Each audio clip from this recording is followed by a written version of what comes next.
Olá, boa tarde. Você acompanha agora notícias do Brasil e do mundo desta terça-feira, dia 20 de dezembro. No fim da transição, o governo eleito definiu quais serão os 37 ministérios que irão compor a esplanada. A lista com os nomes das pastas foi informada na reunião do Conselho Político da Transição, que aconteceu nesta terça-feira no Centro Cultural Banco do Brasil. Atualmente, o governo Bolsonaro possui 23 ministérios, sendo 18 ministérios, 2 secretarias e 3 órgãos equivalentes a ministérios. O número de ministérios do governo Lula representa um aumento de 60%. E o presidente eleito Lula pode reduzir o prazo de validade da PEC da transição de 2 para 1 ano para conseguir a votação da proposta ainda hoje. Se houver acordo, a PEC em discussão no plenário da Câmara pode ser aprovada, apesar do aval do Supremo para reajustar o Bolsa Família por meio de medida provisória. A PEC busca viabilizar o pagamento de R$ 600 mais o adicional do Bolsa Família no ano que vem. A aprovação da proposta estava travada na Câmara por conta da disputa entre os partidos por cargos na futura esplanada dos ministérios. O grupo ligado à Lira queria postos no primeiro escalão do governo para garantir os votos, mas as negociações perderam força com a determinação do ministro do STF, Gilmar Mendes, que os benefícios destinados a garantir uma renda mínima aos brasileiros sejam excluídos do teto de gastos. Ele também afirmou que os recursos para o aumento do benefício podem ser obtidos pela abertura de um crédito extraordinário por meio da medida provisória. A medida interfere diretamente na queda de braço entre o governo eleito e o Congresso para aprovação da PEC da transição, que provoca um aumento das despesas públicas, cerca de 200 bilhões de reais. Mas com o aval do Supremo Tribunal Federal para reajustar o Bolsa Família por meio da medida provisória, o governo eleito ficou agora menos dependente da aprovação da PEC. Apesar disso, os petistas tentam aprovar a PEC para evitar o mal-estar com o Congresso. Os empregadores têm até hoje para pagar a segunda parcela do 13º salário. Esse pagamento vem com os devidos descontos. O trabalhador deve receber a segunda metade do 13º salário, também conhecido como abono natalino, com os descontos de imposto de renda e INSS.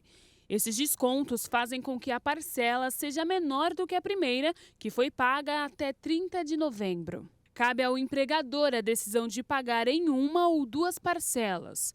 Caso tenha optado por fazê-la em uma única vez, o pagamento integral deveria ter sido feito até 30 de novembro. Quem não receber a segunda parcela até a data limite deve procurar as superintendências do trabalho ou a gerência do trabalho para fazer a solicitação.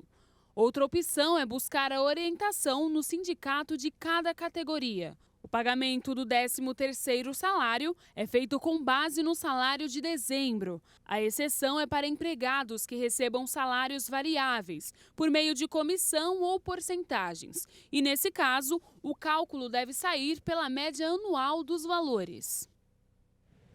O ex-governador do Ceará e senador eleito Camilo Santana é o futuro ministro da Educação. A decisão foi tomada em reunião em Brasília. O presidente eleito Luiz Inácio Lula da Silva acertou que o ex-governador e senador eleito Camilo Santana vai ser o ministro da Educação. O martelo foi batido numa reunião em Brasília, com a participação da atual governadora do estado, Isolda Sela, que vai ser a secretária nacional de Educação Básica. Também participaram da reunião o futuro ministro da Fazenda, Fernando Haddad, e o governador eleito do Ceará, Eumano de Freitas. O convite de Lula a Camilo Santana foi feito na semana passada. Inicialmente, o nome de Isolda era cotado para assumir a educação. Isso porque Lula havia decidido aproveitar a força de senadores eleitos aliados dentro do Congresso. Mas o presidente eleito decidiu abrir exceção para alguns nomes, como é o caso de Camilo Santana. Outra exceção até o momento foi a do senador eleito Flávio Dino, que já foi anunciado para a pasta de Justiça. O também senador eleito Renan Filho foi sondado para assumir o Ministério do Planejamento. O presidente Jair Bolsonaro exonerou Silvinei Vasquez do cargo de diretor-geral da Polícia Rodoviária Federal. A decisão foi publicada na edição de hoje do Diário Oficial da União. O governo federal dispensou Silvinei Vasquez da função de diretor-geral da Polícia Rodoviária Federal, do Ministério da Justiça e Segurança Pública. Silvinei se tornou réu por improbidade administrativa em 25 de novembro deste ano, após ser acusado do uso indevido do cargo que ocupava, bem como o uso de símbolos e imagens da instituição policial durante as eleições. O juiz José Arthur Diniz Borges, da 8ª Vara Federal do Rio de Janeiro, aceitou no final de novembro uma ação movida pelo Ministério Público Federal contra Silvinei Vasquez. O pedido do Ministério Público foi apresentado no dia 15 de novembro. Além disso, o inquérito aberto pela Polícia Federal investiga uma blitz da Polícia Rodoviária no dia do segundo turno da eleição. Contrariando a determinação da Justiça, agentes pararam ônibus que faziam transporte gratuito de eleitores. A corporação alega que fiscalizou questões técnicas dos veículos, como as condições de pneus. A conduta de Silvinei também é investigada diante dos bloqueios ilegais de rodovias. O Ministério Público apontou que há indício de omissão da Polícia Rodoviária Federal. E olha só, a seleção francesa, vice-campeã mundial na Copa do Mundo do Catar, foi recebida com festa em Paris. Os torcedores celebraram o time depois de uma final memorável contra a Argentina.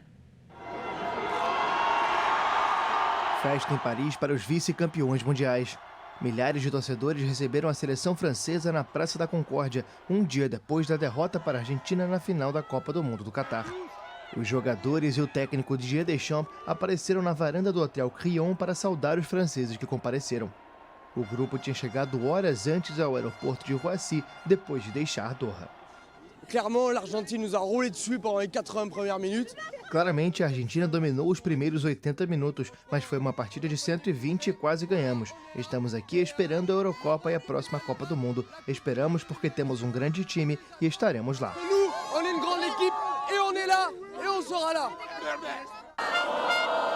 Em uma final épica, a França perdia por 2-0 no intervalo, mas empatou no final do tempo regulamentar e a disputa acabou sendo decidida nos pênaltis depois de uma prorrogação eletrizante. E hoje é feriado nacional da Argentina, dia que o país parou para receber os campeões mundiais. Os jogadores que conquistaram a Copa do Catar chegaram de madrugada e foram recebidos nos braços do povo argentino. E esse título vai muito além do futebol, viu? É um alento para um país que, nas últimas décadas, sofre com crises econômicas, desemprego e denúncias de corrupção no governo. Mas, nesta terça-feira, esse povo sofrido pôde se sentir o melhor do mundo. Lionel Messi liderou a conquista da Copa do Mundo no Catar e continuou depois da vitória. Com a taça nas mãos, chegou em Buenos Aires à frente do elenco para as comemorações com os argentinos. O avião dos campeões mundiais pousou às 2h40 da madrugada desta terça-feira no aeroporto de Ezeiza com a frase "Uma equipe, um país, um sonho". Recebidos com um tapete vermelho na pista, os argentinos subiram em um ônibus aberto de 2 andares e seguiram para o centro de treinamento da seleção, onde vão passar amanhã antes de um desfile pelo centro da capital. Apesar do horário, milhares de pessoas estavam na rodovia, o que dificultou o avanço do ônibus e demorou mais de 1 hora para percorrer os 11 quilômetros entre o aeroporto e a base da Associação de Futebol da Argentina. O principal momento das comemorações vai ser o desfile da seleção pelas ruas de Buenos Aires a partir do meio-dia. O governo argentino decretou feriado nacional para facilitar a festa. Com instrumentos musicais, bandeiras argentinas e camisas com o número 10 de Messi ou de Maradona, famílias inteiras passaram a noite em busca de um lugar para conseguir ver a passagem dos ídolos. O obelisco da Avenida 9 de Julho de Buenos Aires reuniu mais de 1 milhão de pessoas depois da conquista da Copa do Mundo e vai voltar a ser o epicentro das comemorações. Uma operação de segurança foi estabelecida ao longo dos 30 quilômetros que separam o aeroporto internacional do centro da capital, com desvios de trânsito e postos policiais para evitar excessos. A terceira estrela de um título mundial foi conquistada 36 anos depois da vitória em 1986, período em que a Argentina perdeu 2 finais, em 1990 e 2014, e chegou a somar quase 30 anos sem nenhuma conquista.